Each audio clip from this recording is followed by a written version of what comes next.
Hi friends, it's Liz here at Liz the Paper Project. Welcome to another Journal with Me video. And I guess I'm going to need to clarify my Journal with Me video this time.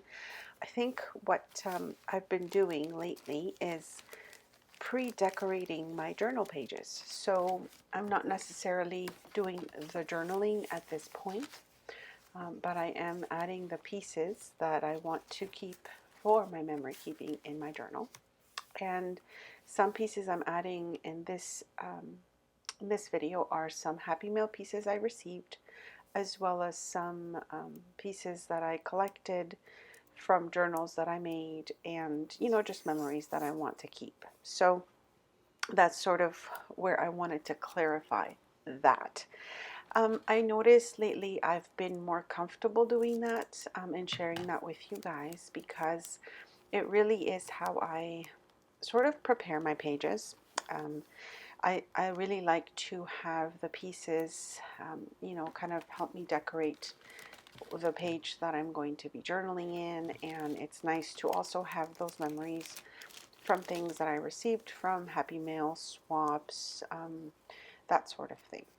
So these pieces, I'll be adding one of these really fun faux postage stamp embellishments. These were sent by Valentina, and I do have a video sharing the additional pieces in her Happy Mail. I will link that below if you wanted to take a look. But I found that it is so nice when I have a few moments to grab my journal, add some of the pieces that I'm thinking I want to add to it, and then go back to it later and finish the journaling part. This way it doesn't feel overwhelming that I have to do the writing right away. However, if I happen to have the extra time and want to journal about it at that instant, then I will.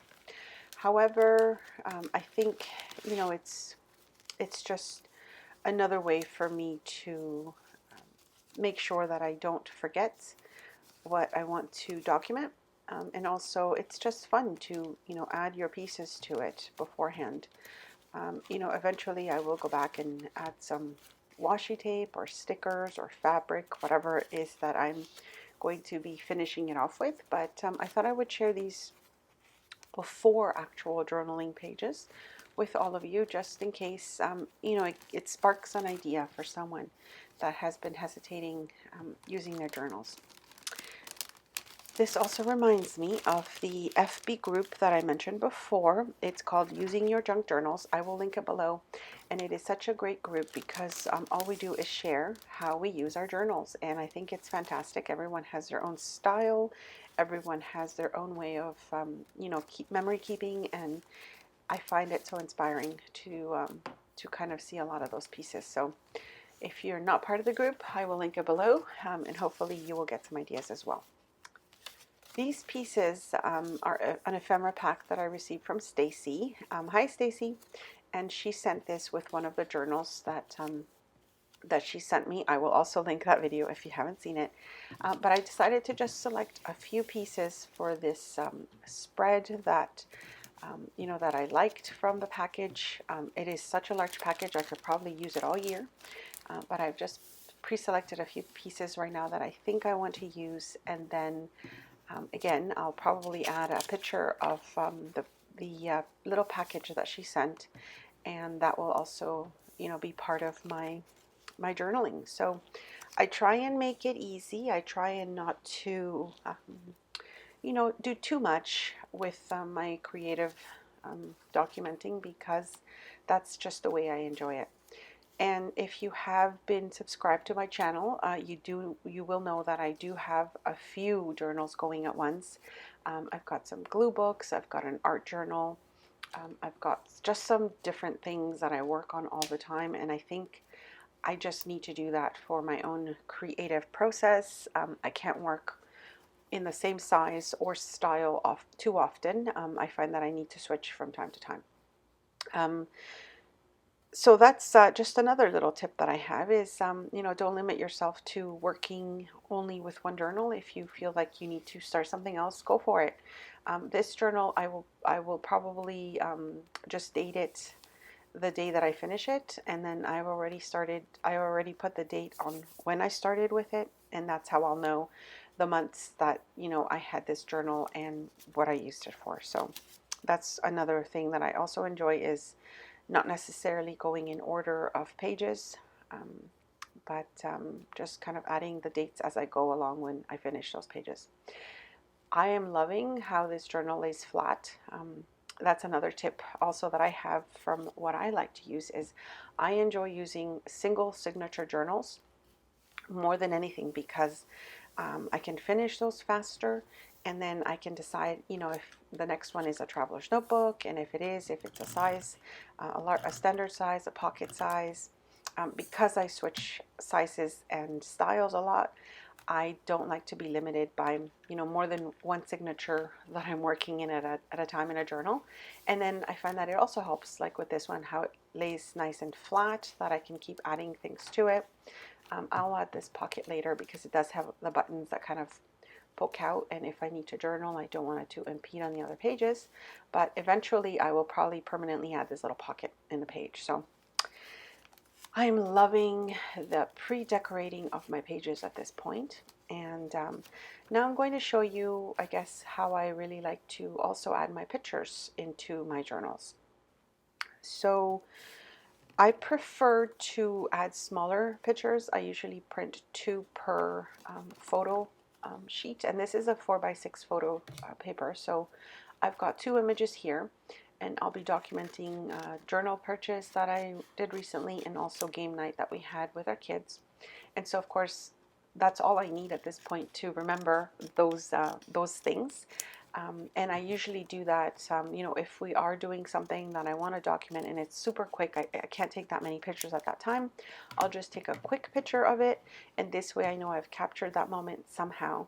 And then when I add that to my journal, that memory will come flooding back, and then I can just write about it. So this one is for a project that I recently did for Happy Meal envelope, and then another one, the top one here, is for Happy Meal that I received as well. So now, as you can see, again, I'm just flipping through my journal, trying to find a page to add some of these pieces to. Now I'm also, I guess I have a question for you guys as well. Do you prefer a journal with plain pages? So, you know, it's the sort of the same size of page and the same color, whether it be white pages or craft color pages, etc. Or do you enjoy using journals with mixed pages and sizes, etc.? I've been using these types of journals for so long, but I have recently noticed a lot of people using, you know, those more plain page journals where there's like nothing on the page, and you decorate it all yourself. And I'm just wondering if I should give that a try. What do you guys think? What do you use, and what do you think about that type of journal or journaling?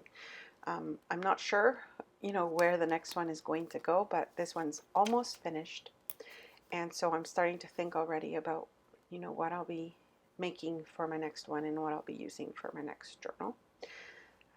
Here, as you can see, I'm just adding the picture, and I decided with some of the ephemera pieces that were included in that Happy Meal that I would make a little pocket and journal in that little tag, and that will probably be the journaling, you know, some additional pieces that I'll add to this, and that will be enough for me to have that memory for this particular Happy Meal.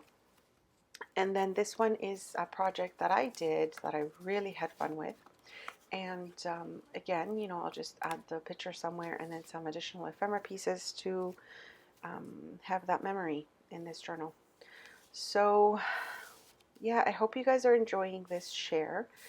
I am finding it a little easier not to have to think about what I'll be writing at this point, but just sharing with you all how I prep some of my pages before I actually fill everything in. And I'm also finding, you know, when I do the flip throughs of my completed work, which I will link a playlist below. I've finished a few traveler's notebooks before, and a couple of other journals, and I will link those below. They are really full when I finish them. I mean, you know, it's like I add so much to them. They've got this giant alligator mouth at some point, and it's so fun to go back and see all the different pieces that I kind of add to it. And again, it's just my style. I don't always finish a spread as soon as I start it. Sometimes I do. And it's nice to, completely finish a page if I feel like it at that point. But most of the time, this is my process. I add a few things, just to keep those memories going.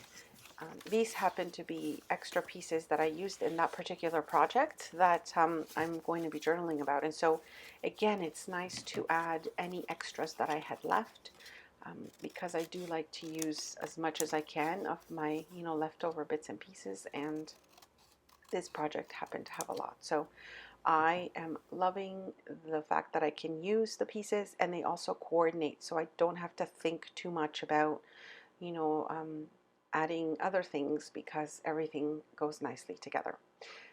But of course, once I journal, I might add some washi tape, some fabric.